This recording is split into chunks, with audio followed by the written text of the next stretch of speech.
Bonjour à toutes et à tous, très heureuse de vous retrouver pour ce nouveau numéro d'Accès Direct sur 8 Mont Blanc. Nous sommes le lundi 9 mars 2020 et voici nos invités ce soir. Deux membres du collectif Nous Toutes 74 viendront nous parler de leur engagement au lendemain de la Journée internationale des droits des femmes. Et Chanise, jeune chanteuse de 19 ans, viendra nous parler de son parcours et nous faire découvrir son univers artistique. Ce soir, pas de présentateur pour votre journal, mais un JT donc tout en images. Il sera question du forum qui vient de se dérouler à Chambéry sur les médecines de l'âme et focus sur des communes de Savoie et de Haute-Savoie qui se retrouvent à quelques jours des municipales sans candidat. Mes premières invitées sont deux jeunes femmes engagées pour la cause féministe, Marine Lachenal et Priscilla Mesiani. Je vous en prie. Bonsoir. Installez-vous. Bonsoir. Alors Marine, vous êtes la vice-présidente de Nous Toutes 74 et Priscilla, vous êtes la trésorière donc, du collectif. Tout à fait. Nous Toutes, c'est donc une association nationale qui a des branches dans chaque département. Donc vous représentez la branche Haute-Savoie. Votre association est née début novembre 2018. Pourquoi à ce moment-là ? Parce qu'à ce moment-là, le collectif national a lancé un appel à ce qu'il y ait des manifestations un peu partout en France. Et donc Caroline a lancé un appel sur les réseaux sociaux, sur Facebook, pour trouver du monde pour organiser. Et on s'est retrouvés à 5 à 15 jours de la marche, où on ne se connaissait pas toutes. Et on s'est dit, au pire, on sera 5 et au mieux, on sera plus. Et on était plus. Tant mieux. C'est là que l'aventure a commencé. Dernière manifestation en date, hier, dimanche 8 mars, pour la Journée internationale des droits des femmes. Vous avez réuni près de 400 participantes et participants. C'est un pari gagné ou pas encore ? Pas encore. On est un petit peu déçus. C'est vrai que sur la marche du mois de novembre, on avait eu pratiquement 700 personnes. Là, 400, c'est un petit peu moins. C'est vrai qu'à chaque fois, on espère toujours faire un petit peu plus. Donc le pari n'est pas totalement gagné, mais c'était déjà 400 personnes et c'était déjà très bien. Un petit mot sur les couronnes de fleurs que vous portez aujourd'hui. Pourquoi ces couronnes ? Alors, c'est en partie de par nos héroïnes, de par mes héroïnes de la rue, les Fémènes. Et aussi parce que, à la base, c'est des couronnes donc, qui sont portées par les Ukrainiennes, les femmes ukrainiennes traditionnelles. Et donc, c'est un peu renverser l'image de la femme traditionnelle. Et c'est renverser ce symbole-là. Quel est le ou les messages, parce qu'il y en a évidemment plusieurs, que vous portez pendant vos événements, pendant vos manifestations ? On veut que les violences sexistes et sexuelles envers les femmes s'arrêtent. On veut l'égalité salariale. On veut arrêter de compter nos mortes. Voilà, arrêter de compter ce compteur morbide des féminicides. On veut arrêter d'avoir peur quand on se promène dans la rue. On veut pouvoir s'habiller comme on l'entend. On veut pouvoir faire ce qu'on a envie, sans jugement, sans peur de l'agression. Vous êtes dans ce cas-là aujourd'hui ? Vous avez plus peur dans la rue ou encore ? Ça dépend. Je pense que le collectif nous porte beaucoup. Le collectif, la sororité fait disparaître beaucoup de peur. Alors la sororité, est-ce que vous pouvez me donner une petite définition pour ceux qui ne connaissent pas donc ce terme ? Pour faire au plus simple, c'est le féminin de fraternité. Et puis c'est surtout, on est toutes des sœurs, donc on est toutes solidaires entre nous. On se soutient. Alors, vous manifestez donc régulièrement depuis 2018. Pourquoi ? Parce que rien ne change, rien ne bouge. Pourquoi est-ce que vous êtes encore en train de manifester ? C'est un peu triste, mais effectivement, rien ne change, rien ne bouge. On voit qu'on est à 6 mois après le Grenelle contre les violences et que rien n'a changé. On attend toujours la mise en place de ces grandes annonces gouvernementales. Mais c'est aussi un moyen d'être ensemble. Et de nous sentir ensemble, de sentir qu'on n'est pas toute seule dans notre coin à militer et à vouloir l'égalité, à vouloir la fin des violences. Et c'est vraiment pour ressentir justement cette puissance du collectif. C'est se rencontrer, c'est se partager, c'est permettre à des personnes qui n'oseraient pas venir sur une petite rencontre. C'est vrai, quand on est 400 personnes, ça permet de se fondre un peu dans le décor. Masse. Exactement, dans la masse et de pouvoir venir et de se rendre compte qu'on n'est pas seul. Alors, qu'est-ce qui a motivé cette marche du 8 mars? Alors, bien sûr, la Journée internationale des droits de la femme, ça va de soi. Est-ce qu'il y a aussi dans l'actualité des choses qui l'ont motivé? On pense notamment aux affaires de violence et d'abus sexuels dans le cinéma, dans le milieu du sport, la nomination et la récompense au César du réalisateur Roman Polanski. Effectivement, ça renforce encore plus notre envie d'avoir fait cette marche du 8 mars. Donc effectivement, pour la journée internationale du droit des femmes, mais effectivement, quand on voit que l'actualité peut récompenser des réalisateurs et qu'on entend, mais c'est important de séparer l'homme de l'artiste. Oui, mais l'homme est bien l'artiste et l'artiste est bien l'homme. Demandons à la femme de se séparer de la victime. Non, ça montre bien qu'on a besoin d'être dans la rue encore, quand on voit que des pédocriminels sont nominés, sont césarisés, pardon, c'est bien la preuve qu'on a besoin d'être dans la rue encore. Parce qu'on ne peut pas laisser passer ce genre de choses. Ça vous a marqué? Ça vous a choqué? Oui. Honnêtement, on pensait quand même qu'on avait avancé et qu'il y avait quand même des prises de conscience avec le hashtag balance ton porc, etc., etc. Et c'est vrai que, en fait, on se dit que non, qu'au final, on a eu vraiment la sensation de revenir encore en arrière et de reculer. Et ouais, ça me met en colère. On s'attendait à un peu plus de décence. De la décence, ouais. C'est ça le terme. Ouais. Tout à fait. Là, c'est vraiment cracher à la figure de toutes les victimes, de césariser un homme comme ça. C'est se moquer des victimes. Qu'est-ce qui ont fait, on le comprend très rapidement quand vous parlez, mais quelles sont les raisons qui ont fait de vous des femmes qui luttent, des féministes? Je crois que ça vient avec le temps. C'est quelque chose qu'on ressent. Qu'il faut agir. Et je crois vraiment qu'il fait qu'à un moment donné, ce qui a fait que pour moi, je suis vraiment passée à l'action, vraiment concrète, je crois que c'est les rencontres. Les rencontres, notamment début novembre 2018, où cet appel à cette organisation, les rencontres d'amis, de connaissances, de collègues, et de se dire, mais il faut faire quelque chose, il faut pas attendre que quelqu'un le fasse à notre place, parce qu'à un moment donné, ça, c'est plus possible. Mais voilà, je crois que c'est quelque chose qu'on ressent. Et pour vous, Marine, c'est ancré depuis le plus jeune âge? C'est ça, moi je crois que c'est quelque chose qui est assez viscéral. Il n'y a pas de date où je me suis dit, ah ça y est, là je suis féministe. Et je pense que c'est vraiment quelque chose où ça fait partie intégrante de moi. Je ne pourrais pas vivre sans militer. Je m'ennuierais déjà profondément. Et puis oui, quand on s'est rencontrés sur la première marche, c'était que rien n'était organisé sur Annecy et on s'est dit, go, on arrête d'attendre que les autres le fassent pour nous et à nous de nous prendre en main pour organiser. Est-ce que vous avez des modèles? Oui, moi ça a toujours été Simone Veil. Un grand classique. Un grand classique, mais... indémodable. Indémodable, aussi. Mais comme elle veille. Du coup, je pense que c'est pour ça, et depuis très jeune. Alors moi, la liste est très longue. La liste d'héroïnes est très longue. Allez, on fait le top 5. Allez, le top 5. 3. Donc, oui, moi, il y a tout le mouvement Femen, que ce soit Inna Shevchenko, la leader, Sophia Seth, qui a aussi lancé tous les appels contre les féminicides, Elvire et Sarah de Clit Révolution. Toutes mes sœurs de lutte, de nous toutes, font partie de mes héroïnes aussi. Ma sœur aussi, qui est plus jeune que moi et qui était présente aussi à la marche et qu'on voit là d'ailleurs juste derrière vous, qui fait partie de mes modèles aussi. Est-ce que vous consacrez beaucoup de temps à l'organisation de ces événements? Effectivement, les images là qu'on voit derrière, c'est donc la marche de ce dimanche 8 mars. Combien de temps, par exemple, pour cet événement-là? Pour cet événement-là, c'est au moins 3 mois avant, à raison à peu près de plusieurs heures par semaine. C'est énormément de temps parce qu'il faut effectivement se voir dans le bureau, il faut se voir avec les bénévoles, avec les volontaires. Il faut solliciter les organisations, les associations, les médias. C'est beaucoup de travail. C'est du temps et de l'argent aussi? Oui. Alors là, on n'a pas encore chiffré, on n'a pas encore fait les comptes pour cette marche, mais on verra avec la trésorière. Tout à fait.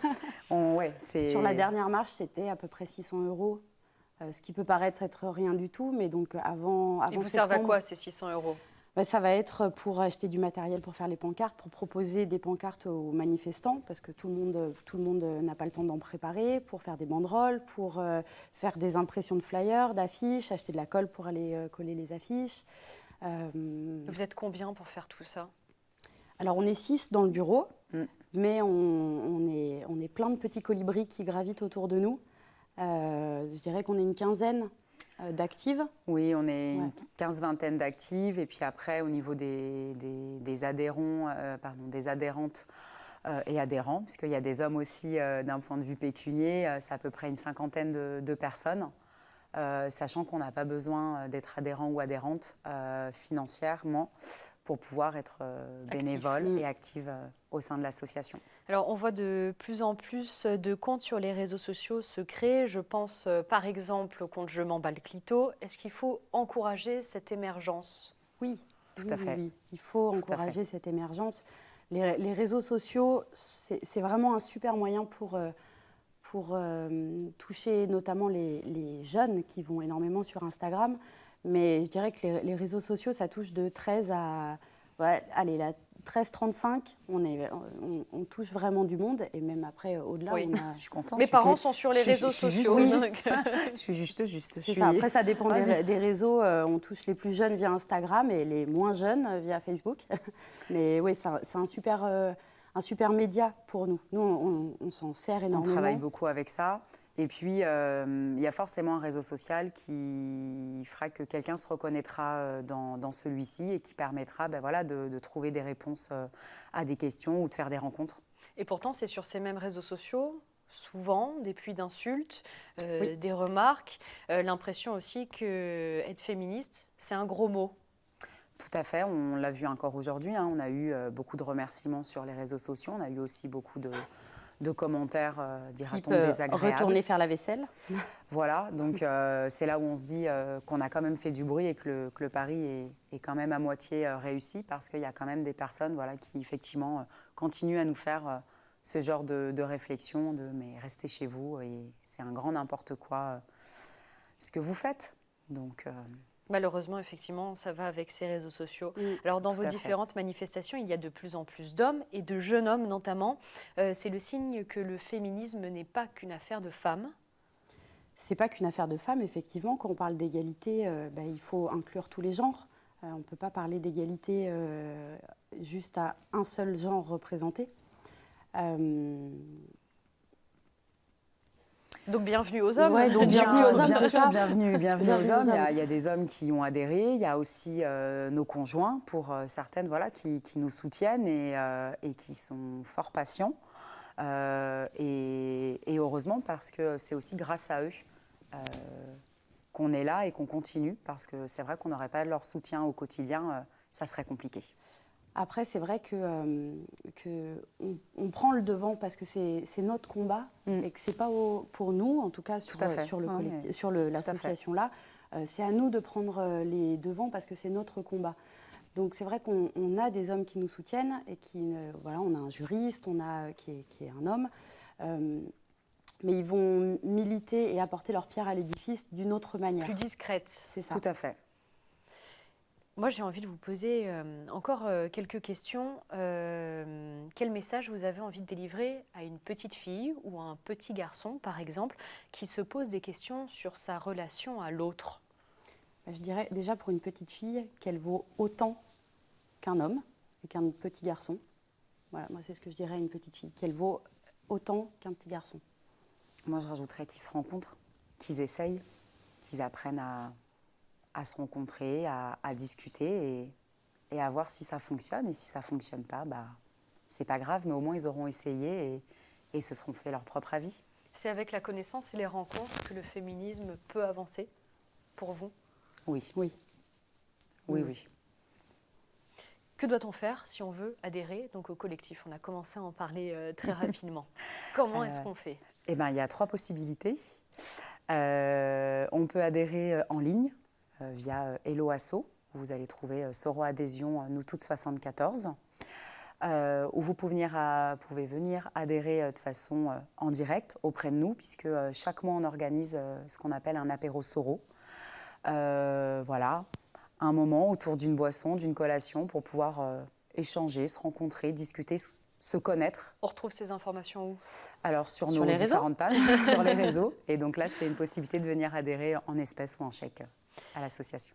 Alors, est-ce que vous avez déjà une prochaine manifestation prévue? Alors, ça sera certainement en novembre.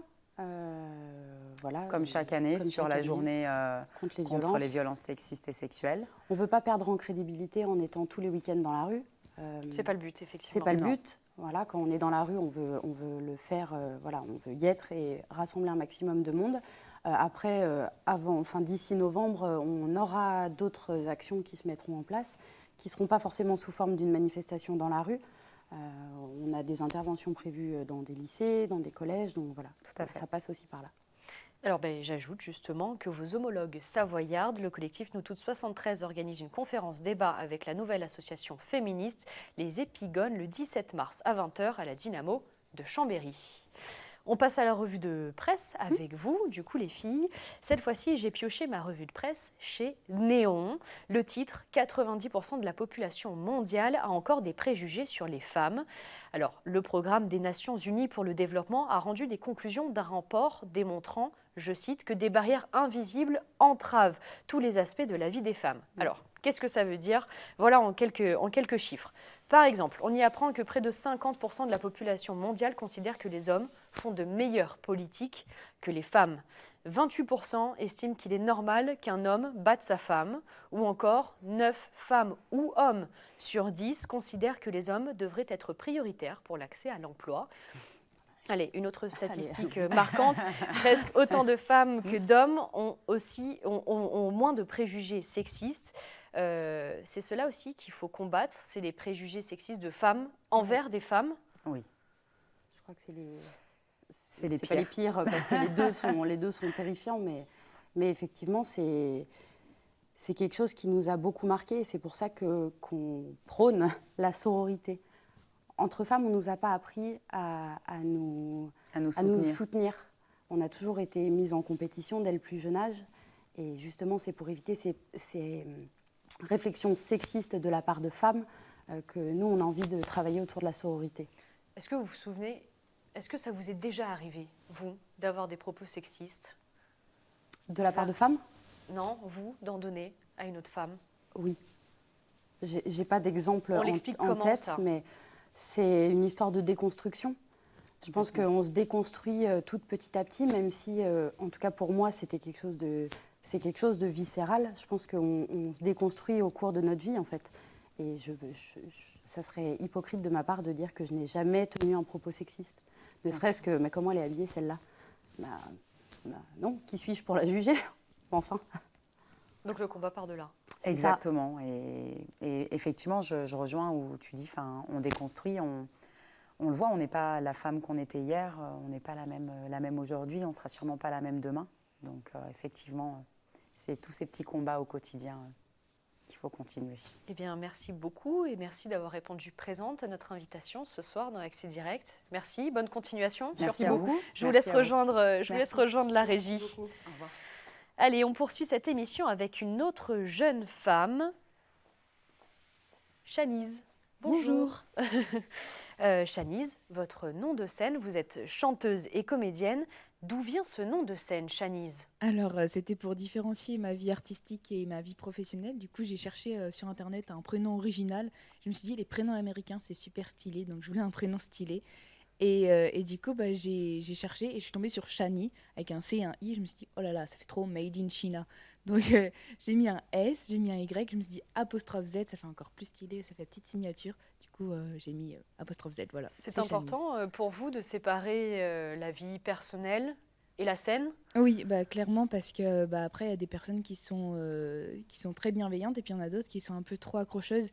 Et du coup, il faut bien différencier. Et puis même pour les critiques, c'est Shanice qui les prend et c'est pas moi. Voilà. Alors depuis quand est-ce que vous chantez, Chanise? Alors, je chante depuis que je suis toute petite, mais j'ai commencé à prendre des cours de chant à l'âge de 12 ans, parce que moi, je chantais faux à la base, mais chaotique, quoi. Du Comme quoi, coup, on peut y arriver. c'est ça, Ça me donne de l'espoir, hein, c'est très ça. honnêtement, hein. Et il faut beaucoup de travail. J'ai chanté beaucoup, beaucoup, beaucoup dans ma chambre. Du coup, il faut vraiment travailler. Puis c'est en fait quand on est déterminé, je pense que on arrive à faire plein de choses. Et la comédie? Alors la comédie, depuis que je suis toute petite, je fais un petit peu du théâtre au collège ou au lycée. J'ai jamais fait une école à côté de théâtre, mais j'ai toujours fait un petit peu de théâtre. Et puis on m'a toujours dit que j'étais assez douée pour ça. Du coup, là en ce moment, je fais beaucoup de figurations On va y dans des revenir. séries ou des choses comme ça.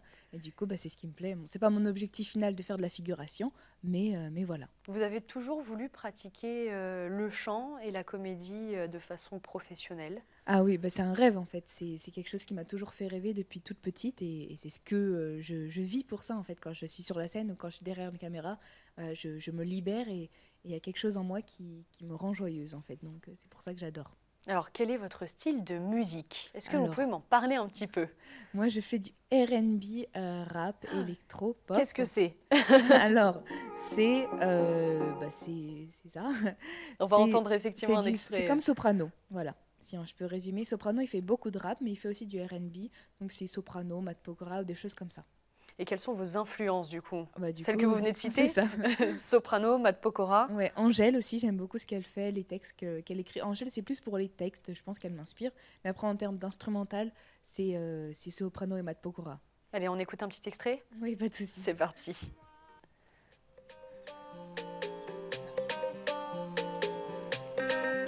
C'est dense, hein?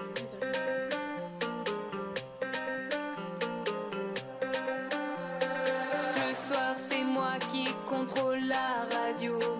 Alors oublie un peu tous tes problèmes. Le mieux pour oublier, c'est de danser.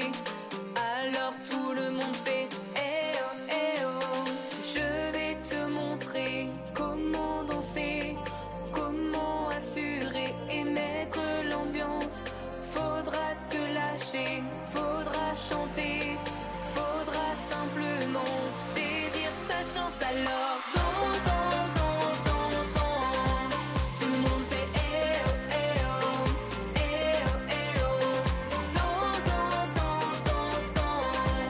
Tout le monde fait eh oh, tout le monde eh oh. Ce soir on est tous là pour faire la fête.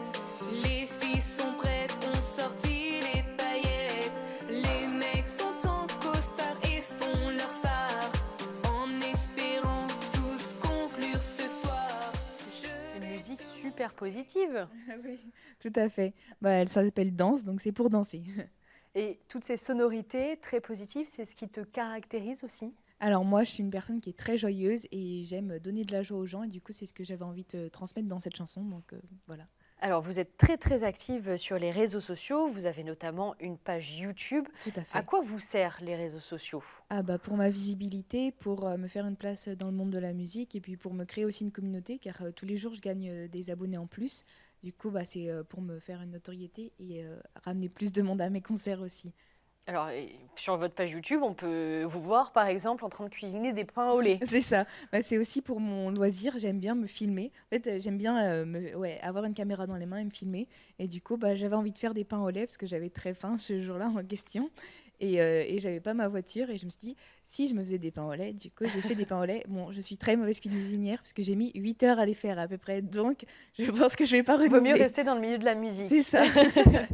Alors, on vous reconnaît généralement à votre bonnet, mais ce soir, vous me faites mentir puisque vous avez donc une casquette. C'est ça. Pourquoi?